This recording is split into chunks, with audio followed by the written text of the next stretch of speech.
అదేదో పవన్ కళ్యాణ్ గారి సినిమాలోనే అనుకుంటా. బ్రహ్మానందం గారిది ఒక సీన్ ఉంటుంది. ఏది కావాలన్నా సరే అక్కడ బీరువాలో ఒక షర్ట్ ఉంటుంది. ఆ షర్ట్ జేబులో ఉంటాయి. వెళ్ళి తెచ్చుకో అంటే ఒక ఉంగరం, అందులో డబ్బులు ఇలాగ. చివరికి ఆయన చిరాకు వచ్చి ఆ షర్ట్ పట్టుకొచ్చేతాడు ఏమున్నాయి ఇందులో అని. అలాగే ఇప్పుడు మన జగన్మోహన్ రెడ్డి గారు ఎవరేం సమస్య గురించి మాట్లాడినా 3 ఏళ్ళు ఆగండి మన పరిపాలన వచ్చేస్తుంది. 3 ఏళ్ళు ఆగండి మన ప్రభుత్వం వచ్చేస్తుంది. దేని గురించి అయినా 3 ఏళ్ళు ఆగితే మన ప్రభుత్వం వచ్చింది. ఇక 3 ఏళ్ళు ఆగితే ప్రభుత్వం వచ్చేదాకా వాళ్ళ సమస్యలు అలా పట్టుకుని కూర్చోవాలా? 3 ఏళ్ళు జగన్మోహన్ రెడ్డి గారి అధికారంలోకి వచ్చే వరకు వాళ్ళు ఎదురు చూడాలా?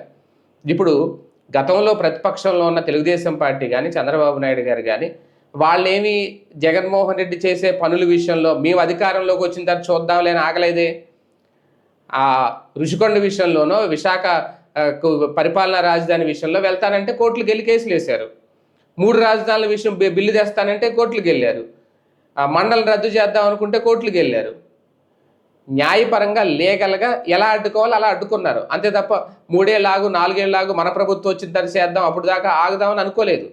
చంద్రబాబు నాయుడు గారు అనుకోలేదు, వాళ్ళ పార్టీ వాళ్ళు అనుకోలేదు, ఎవరు అనుకోలేదు. అప్పుడు ప్రతిపక్షంలో ఉన్నా సరే వాళ్ళ పనులు వాళ్ళు చేసుకెళ్ళిపోయి ప్రతిపక్షంలో ఉండి జగన్మోహన్ రెడ్డిని అడ్డుకోవడంలో సక్సెస్ అయింది ప్రతిపక్ష పాత్రలో తెలుగుదేశం పార్టీ.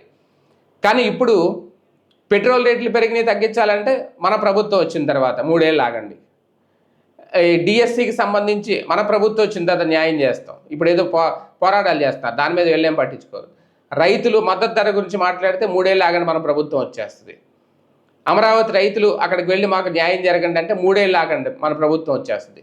ఓకే, వాళ్ళకి ఇప్పుడు లీగల్గా ఏదో ఒక టీంని పెట్టారు అనుకోండి, లీగల్ సపోర్ట్గా, అది వేరే విషయం.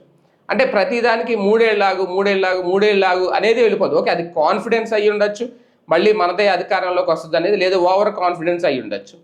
కాకపోతే అప్పటి వరకు మేమేం చేయలేం, ఏదో కావాలంటే ఒక లీగల్ బెంచ్ ఏర్పాటు చేసి ఒక లీగల్ సపోర్ట్ ఇస్తాను తప్ప అనేది. కానీ మరి టీడీపీ ప్రతిపక్షం అలాగే చేసిందా? తెలుగుదేశం పార్టీ ప్రతిపక్షంలో ఉన్నప్పుడు అలాగే జగన్మోహన్ రెడ్డి గారి లాగా సైలెంట్గా ఉందా? ఏదో ఒక డిజిటల్ బుక్లెట్ విడుదల చేసో, రోడ్డు మీదకి వెళ్ళి 4 నినాదాలు చేసో, కేకలేసో వదిలేసిందా? వాళ్ళు న్యాయపరంగా అలాగే చట్టంలో ఎలాంటి లొసుగులు ఉన్నాయో అన్నీ కూడా వాడుకొని జగన్మోహన్ రెడ్డిని ఎలా అడ్డుకోవాలో, ఎలా ఇరికించాలో ఆయన పాలనా పరంగా అడుగు ముందుకు వేయకుండా, ముఖ్యమంత్రిగా 5 ఏళ్ళు ఉన్నా సరే కనీసం ఆయన చెప్పినట్టుగా వైజాగ్లో కూర్చొని ఆయన పరిపాలన చేద్దామని అనుకున్న చేయనివ్వకుండా చేశారు. 450 కోట్ల రూపాయలు పెట్టి ఋషికొండ నిర్మాణం పూర్తి చేసి అక్కడ కూర్చుని కనీసం అక్కడికి వెళ్ళనివ్వకుండా చేశారు. అది ప్రతిపక్షంలో సక్సెస్ అవ్వడం అంటే. ఇప్పుడు జగన్మోహన్ రెడ్డి గారు చెప్పేది ఏదైనా సరే 3 ఏళ్ళు ఆగండి, 3 ఏళ్ళు ఆగండి, 2 ఏళ్ళు ఆగండి, లేదంటే మన ప్రభుత్వం వచ్చేస్తుంది.